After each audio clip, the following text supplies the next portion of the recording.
ఏందండి కడియం శ్రీహరి గారు ఆ రోజు ఎన్టీ రామారావు గారిని మోసం చేశాడు.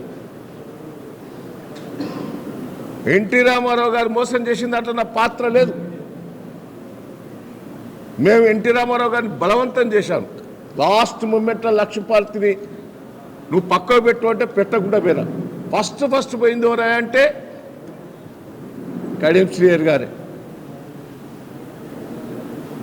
కడియం శ్రీహరి గారు ఎన్టీ రామారావు టికెట్ ఇచ్చి మంత్రి పదవి ఇస్తే ఎన్టీ రామారావు ద్రోహం చేస్తుంది. నీ జీవితంలో రాజకీయాలు లిఫ్ట్ ఇచ్చింది దయాకరావును మోసం చేస్తుంది.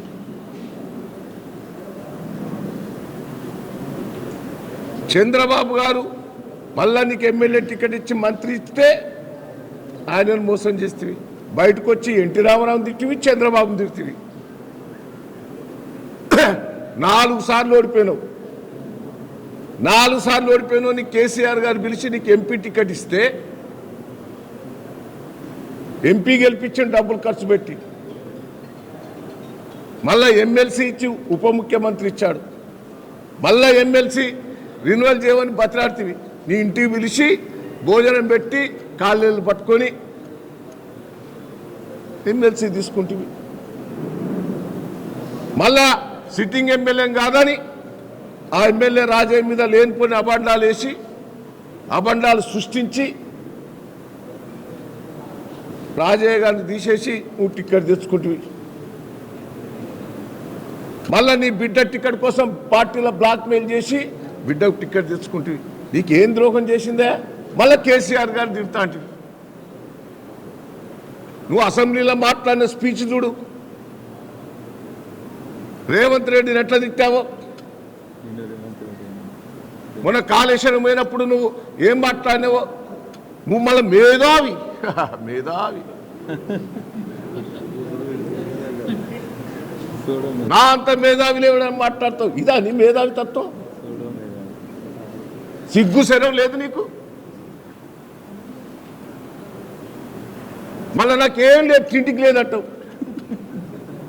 అనుకొండల ఇల్లు మా అందరికంటే పెద్ద ఇల్లు ఉన్నది. 2 ఇళ్ళు ఉన్నాయి. 2 ఇళ్ళు అంటే ఆ మాట అంటలేదు. ఆడో ఇల్లు ఉన్నది, ఈడో ఇల్లు ఉన్నది. దయచేసి ఒక్కరిని అనేటప్పుడు నన్ను అంటాడు. నేనంటే నా మెదడు ఖరాబ్ అయిందట. నేను ఒక్కసారి ఓడిపోయినా. 7 సార్లలో ఒక్కసారి ఓడిపోయినా. మీరు కడియం శ్రీహరి గారు 4 సార్లు ఓడిపోయాడు. ఈ మాటలు అనొస్తున్నానండి. ఎలక్షన్లు వచ్చినాయంటేనే మీ ఏం పడి తిరుగుతాడు. ఎలక్షన్లు అయిపోయాక మీ ముఖం కూడా చూడరు. గుర్తుపట్టాడు. ఫోన్ కూడా చేయడు. ఆయనకు అవసరం ఉంటే మీకు ఫోన్ చేస్తాడు. అసుంటి వ్యక్తానండి. 15 సంవత్సరాలు ఈ జిల్లాల మంత్రిగా ఉన్నాడు. నేనెన్నెళ్ళా 4 ఏళ్ళు 4.5 ఉన్నా. ఎవరికి కష్టం వచ్చినా నేను ఆదుకుంటా. ఆయన ఆదుకుంటాడా అండి? అసుంటి వ్యక్తికి మనం సపోర్ట్ చేస్తే మళ్ళీ ఒక ద్రోహి. నేను పార్టీ మారొచ్చు. ఏ పరిస్థితిలో మారినో మీకు తెలుసు. తెలుగుదేశం మొత్తం వెళ్ళిపోయింది. తెలంగాణలో దుకాణం ఎత్తేసిండ్రు. ప్రజల కోసం నేను అప్పుడు మారినా. నాకు మంత్రి పదవి ఇస్తుంటే కూడా తీసుకోవాలి. దండం పెట్టా, నాకు వద్దు సార్, మళ్ళీ కారు గుర్తు మీద నేను గెలిచినాక తీసుకుంటా అన్నా. ఈయనేందని ఇట్లా దులుపుకుంటాడు, అవతల పడతాడు. నీకేమన్నా ఉంటే నువ్వు పెద్ద మేధావే కదా, రిజైన్ చేయి ఎమ్మెల్యేకి. బా ఎట్లా పోగుడుతూ ఉంటే అట్లా పోగుడుతావు. నేను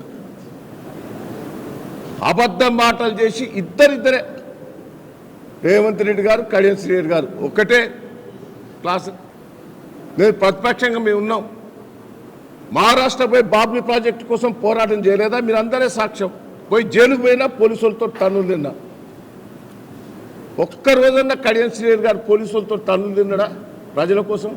ఒక్కసారైనా జైలుకు పోయిందా? నేను 3 సార్లు పోయినా ప్రజల కోసం. బాబా బాబా అని మాట్లాడతారు. మీరు కూడా సపోర్ట్ కొడతారు.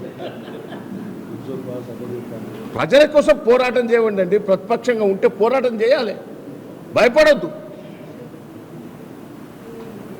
మీ అందరూ ఇక్కడ అందరి మీద కేసులు ఉన్నాయి. తెలంగాణ ఉద్యమంలో పనిచేసిన వాళ్ళు కేసులు ఉన్నాయి. అంటే తెలంగాణ ఉద్యమంలో చిన్న కేసు ఉన్నదా? నాకున్నది.